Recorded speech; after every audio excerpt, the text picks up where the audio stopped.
Hello everyone, the topic of our video is, but before that, what does nullification mean?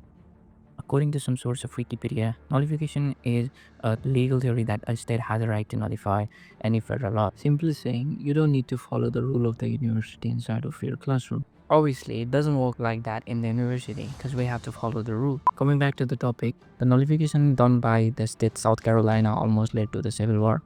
You might be wondering, when did that happen? Although it seems to happen in 1832, it was started way before, in 1828. Congress passed the Tariff of 1828, which also known as the Tariff of Abomination.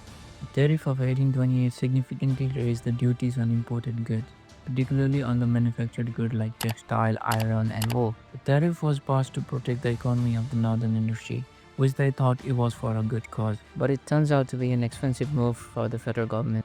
John C. Calhoun, who was the vice president and a leading figure from the South Carolina at that time, raised the voice against the tariff because he thinks it was unfairly benefiting the North at the expenses of the South.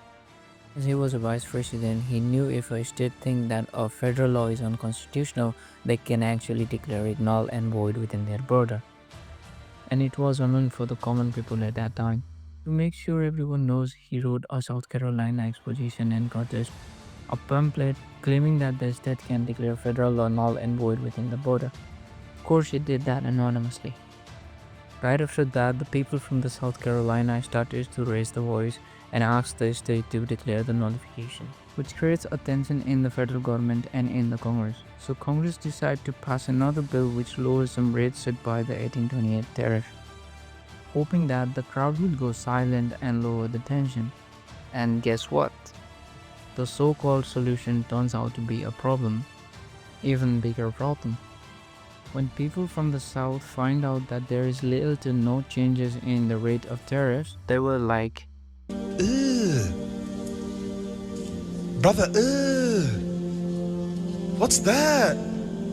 since South didn't have the strong manufacturing base, they have to basically import most of the thing from the outside. So they were paying higher price for the imported goods, which was ultimately harming the economy of the South. So the Southern people doesn't stand with that, so does the Southern legislature. Based on the Jones pamphlet, the Southern legislature declared the nullification, saying that the tariff was unconstitutional. When President got to know about all of this, he strongly opposed the idea of the nullification and even threatened to use military force to enforce the tariff and preserve the Union. And not only that, he also advocated for the passage of the Ports Bill in 1833. I am sending this Congress a plan that you should pass right away. You should pass this jobs plan right away. Pass this jobs bill. Which gave him the authority to use military force if necessary to collect tariffs in South Carolina.